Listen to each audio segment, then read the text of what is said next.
to leader.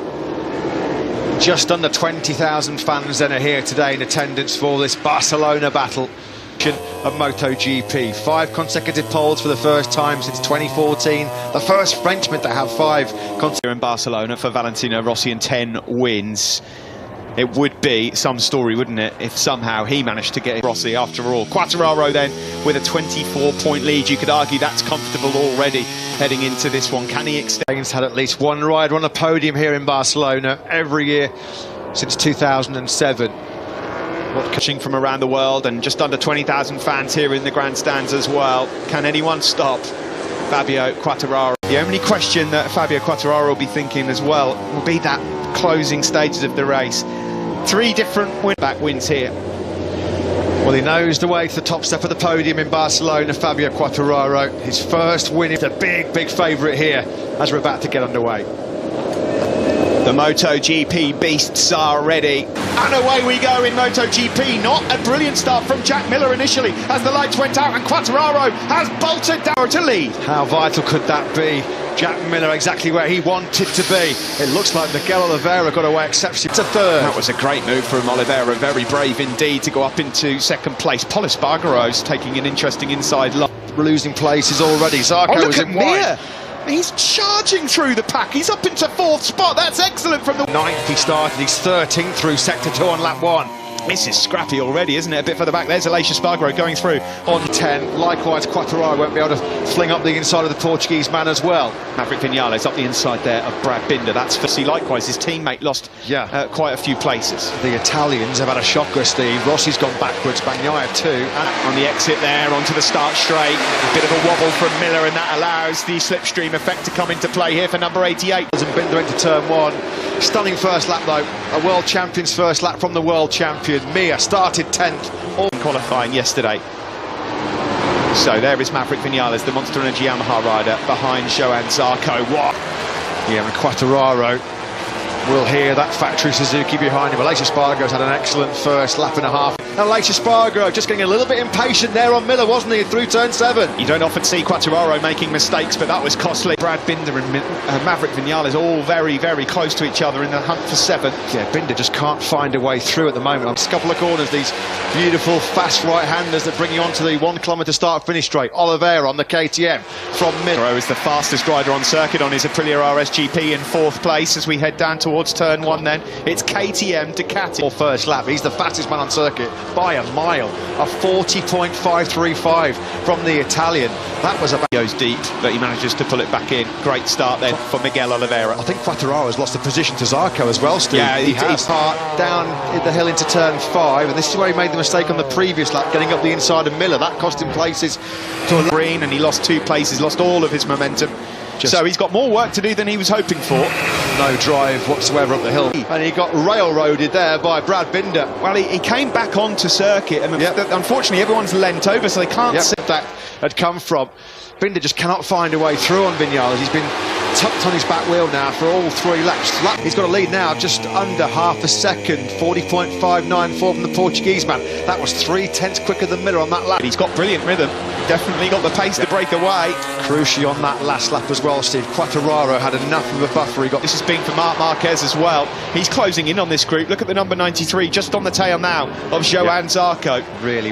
It is Miguel Oliveira that still leads by 4/10 of a second now, maybe almost 5/10 of a second on Jack Miller. Agro putting the Aprilia on the podium places early on here in Barcelona. He's going through on Miller at turn 10. On the cutback. He's got nothing for the Ducati on that start-finish straight.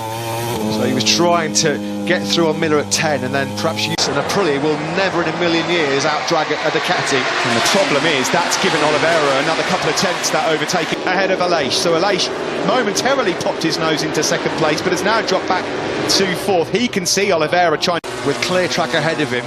You know, he's not going to have any issues with front tyre pressure or temperature. Quartararo gets through on Aleix Espargaro in time to move. Yeah, Oliveira is where Quartararo thought he would be and wanted to be. Marc Marquez from 13th on the grid to desperately trying to find a way through on Joan Mir. There's the lead from the helicopter of Miguel Oliveira on the factory Ducati of Miller and Pol Espargaro. From bad to worse for Pol Espargaro. He's not finished higher than 8th so far this year. Thought Marc Marquez was going to fire up the inside of Morbidelli, Nakagami, Bastianini and Alex Marquez. It's not got any better for Valentino Rossi either. He's out. Something happened to Rossi on that lap number 4. On board here with Joan Mir. He will not outdrag. Some drama there. Maybe just outbraking himself into turn 1. Through goes Marquez and Zarco. Well, this is more lining up the inside of the Repsol man into turn number 4. These two will not be scared about exchanging a bit of paintwork. Zarco then spinning. Yeah, this group, Malaysia Spargo, Marquez, Zarco, Vinales, Binder and Bagnaia, this is more Moto3 than MotoGP. The problem is, what has happened to the Aussie? The lead now for Oliveira is a second, but the Australian must have run into some drama there because Joan Mir stole crush at turn 9. Iker Lecuona went down there in Q1 hard yesterday. Now then Zarco with Malaysia, and he will not be able to get through on Zarco on the straight. It was Petrucci riding for his MotoGP future, riding for his cast. The Aprilia there of Aleix Espargaro moves up 1 spot into 6th. Yeah, I mean, Miller was a full pretty light work of Joan Mir. Well, now he can start his pursuit. Can he cut into that 1 point clear air?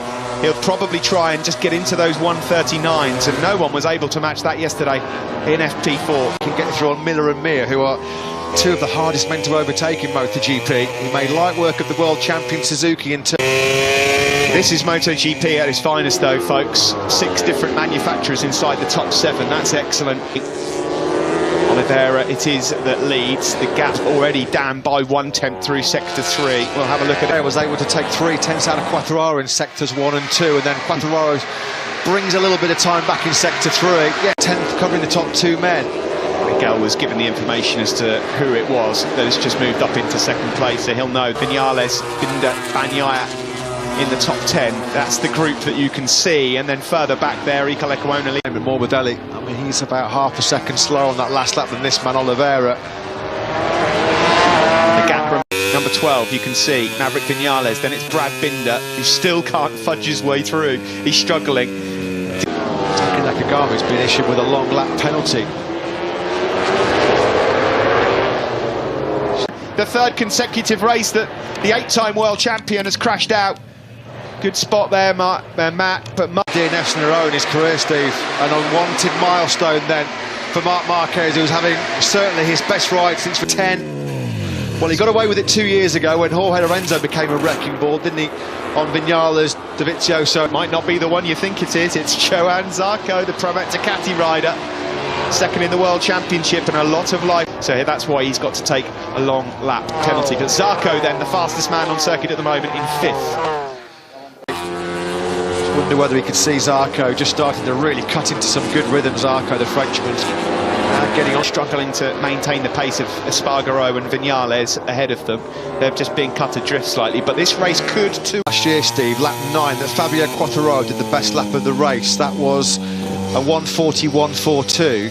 Just giving an indication of how much the tyre performance can change. Zarco is not going to win the game of braking there against Miller. Yet again in 5th place. The gap at the front now for Miguel Oliveira has come completely down. You can see Fabio Quartararo is well on terms. Yeah, just to be wary about tyre life, the balance, as we've talked about numerous times this weekend, between performance and endurance. That was all. The 3 fast rights to finish the lap as well really do punish both front and rear tyre. He did not put a foot wrong in Mugello when he finished 2nd to Fabio Quartararo. He was just in a world of his own. Can he? In terms of tyres, Oliveira's got the hard front tyre on there. You know how Quartararo's been so tyre, and that's where Fabio Quartararo's so good on corner entry and turning. He's able to flick that one aside. This year the case, and in fact, of course, noteworthy performance last weekend from Brad Binder. He equalled the all-time top speed record. That's the end of top 10 chances for Taka Nakagami, and another disappointing weekend for the Japanese rider. So then at the fire conservation mode for Mir, because he got such a great start, he's well placed, Joan Mir, here at the moment. Just saw their top of your pitch. Marc Marquez getting a lift from the Leopard Honda team. This is not a sight we're accustomed to seeing at all beneath him. A few riders have said they've had issues trail braking on that transition from old tarmac to new tarmac into turn 10. And Who the top has? 3. It's Aleix Espargaro. The Espargaro boys have both crashed out here. I was just in then. It's already taken Marc Marquez out of the race, and now it takes Aleix Espargaro down. No home comforts for the Espargaro. Brad Binder. Vinales is lapping very quickly, as quick as the leaders. Can he now close that down? It's got a lot. Fabio Quartararo biding his time on Miguel Oliveira, and you would think, Matt, that he had the better edge grip than Oliveira. He was able to run the tighter line, and then there was just enough of a gap there to fire up the inside. In Jerez, of course, when Fabio Quartararo's had daylight in front of him, nobody's back wheel to stare at. He's been lethal. Edge in top speed. He's now going to try and get as close to the tail unit as possible to Quartararo. We'll keep our eyes peeled in a moment, but let's just see how this one goes. Already Quartararo able to get a couple of tenths over Miguel Oliveira. Slipstream from Zarco, and he's going to try and do the same here to Oliveira. Simon, your thoughts on the midway point of this Catalan Grand Prix? Yeah, he handles pressure. You know, he just, I don't want to jinx him, but he just puts up with it so well. The only man in this front group, all the way back to Brad Binder, his teammate, that is running the hard front. As you pointed it, it didn't have enough edge grip. They couldn't do the lap times, but the KTM boys maybe it'll work. To do, but as we said, things can change quickly. Now, Oliveira's a little bit closer on this circuit than he was previously to Can he get up the inside in the braking zone on Quartararo? He certainly can, and with that extra straight line stability of that hard front. Eastern Fabio Quartararo was expecting. It is fair to say, and now he's got that corner speed ramped up. Fabio Quartararo be close enough this time around to lunge up the inside of Oliveira down the hill. Zarco's through on. What a win this would be for Miguel Oliveira, were he able to pull it off. Ginormous feather in his cap, wouldn't it be? Sunday evening for the Espargaro boys when they go home here in Granollers tonight, because Paul Anderlecht was, when his front tyre cried no more, he was offline, wasn't he? Offline. Afraid to say, Aleix Espargaro has managed to just get himself a couple of tenths advantage as they make their way down onto the start-finish straight. These are the 5 on screen. With Miguel Oliveira's, he's super intelligent, super smart, they all are, but Miguel Oliveira, start was absolutely crucial for Joan Mir, because it meant that he didn't have to do so much hard work in the where Mir was brilliant. He was really in a class of his own. He came through with Alex Rins. Last year, the brands, he had grip issues himself, they just weren't quite as severe as the Yamahas and Ducatis around. He's launching an attack there on Mir, not close enough. Lecuona's doing a fantastic job. Iker Lecuona, shout out to him after the 2 years, doing a great job. 12th ahead of Rossi, Marini and Jorge Martin. Yeah, Rossi doing some decent laps. Machine briefly to Johan Zarco. Now then, Zarco's going to be desperate to pick up some slipstream. 5th gear. He'll tap it into top gear and see what he can do about that whatsoever. He'd have known it was coming, and there's nothing he can do about it whatsoever. Inside line there deliberately to try and make life a bit more difficult for Johan Zarco, but there was no stopping the Bologna Bullet powering putter. And there's Franco Morbidelli. Hasn't been the podium charge that many people expected from him. He's down in 10th place. Yeah, unfortunately, Mir's going the wrong way, and now, of course, he's got the major problem of trying to work out the conundrum. How's rider on of the front 6-7 for the last 4 or 5 laps? There he is. Yeah, he's back with this group now. Just found that's why he's able to keep Vinales behind him. This is fascinating, Matt. This is not the race we expected to unfold, luckily. And the disappointing season continues. What has happened there? It looks like the suspension's completely... The ride height device has gone into action there as he barrel rolls through. Alex Marquez was very wide there as well, but Rossi this race, Matt, with 8 laps to go, because what is it going to be in a couple of laps' time, where really we have no Oliveira or Quartararo or Vinales. I mean, Maverick Vinales has had stunning rhythm, as Steve mentioned. I mean, look at that, compared. More trouble than we think, or has he got something left in him up his sleeve? One problem for both of these guys now is that they've got 3 seconds now. Vinales crucially can see the podium. It's going to be incentivising him big. Oliveira, who still leads. We're just about to chalk off lap number 17 here. Yep, and here comes Vinales in the slipstream behind the factory Suzuki of Joan Mir, who's so good on the brakes down into the first corner. Vinales just, we were just saying, he was on course for one of his best dry race results. It's an unwanted hat-trick, a 3rd crash of the weekend. Starting to really show their class with 7 laps to go. They've got a nice gap back to Zarco, Miller, Mir and Vinales. Podium. It does look like it's a battle between these 2 men. Oliveira versus Quartararo. Felt like that was going to be a potent combination, a chance to give him the opportunity to win or on the podium here on Sunday. That's exactly as it's panned out. 4 groups of 2 on screen at the moment. Yeah, Zarco and Mir dropped into the 41s on that. Onto the start-finish straight then, with 6 laps to go. It looks like it's a race for the win between Miguel. You can just see him at the top of the picture there. There's no opportunity for Viñales to get through on the Suzuki man in the braking zone. Not find a way through on the factory Ducati. 40.9 from Oliveira on that last lap. That's his slow lap 19. Zarco took a couple of tenths out of them in that first sector. Twice a winner himself already, of course, but not in the full factory colours. The last time they did that, of course, last year. Race in 2018. And he'd love to exact a bit of revenge on that defeat. He took his first ever Grand Prix for another podium in MotoGP. Now, these are the tyres of Fabio Quartararo, who I can tell you, there's a lot of known now, and across the line I can tell you Zarco is closing up as well a little bit on Fabio Quartararo, who was in the 41.8. Quartararo himself dips back into the 41s, gap back up to 0.4 of a second. It really has transformed the fortunes of the Portuguese rider, who up until Italy hadn't even got in the top 10. Suzuki as wide as an 18-wheeler at the moment, isn't he? Very nervous looking pit Byra with 5 laps remaining. This is from Miguel Oliveira. They've been busy in the transfer market, busy in the negotiations behind the scenes, and the KTM signing very long before they're re-upping with Oliveira at the moment. A few days perhaps. Yeah, tonight maybe. Desperate to get past Pecco Bagnaia because he's got rhythm to potentially close up on Mir and Viñales. Up into this Grand Prix now, and it's the crucial phase of it where the tyres are going to be deteriorating at a fairly rapid rate. You At the top 4 last time around, do not discount Thriller Miller. Oliveira, for the first time in this Grand Prix in terms of speed and consistency, and at the moment he's still not letting Fabio Quartararo get close enough to show him that. Quartararo struggling to stay with him at the moment. Quartararo not able to sort of get into that same rhythm he had yesterday in pre. Biggest advantage. Yeah, he's in trouble. Zarco's right on top of him now. Can you believe this? Fabio Quartararo may well lose the podium. This is clawing back some ground in the championship as well for him personally. Zarco can smell second, and he will make light.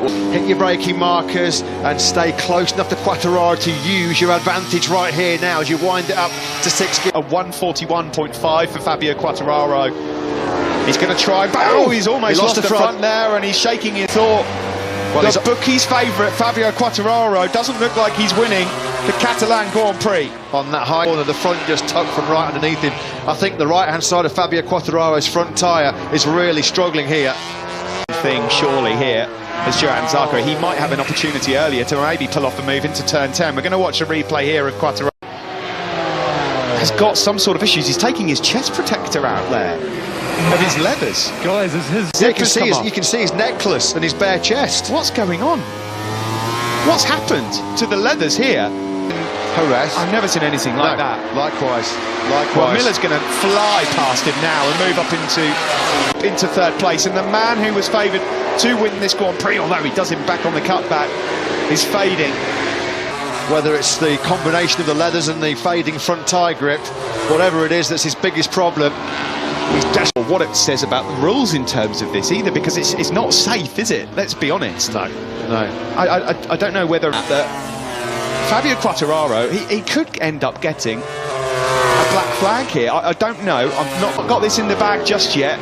We're getting closer to the final lap of the race, but look who's creeping closer and closer. We remind you, ladies and gentlemen, do you know what? He's got some great speed. They drop down the hill into the last couple of corners. We're going to start the last lap. There's half a second between Miguel. There'll be some kind of penalty.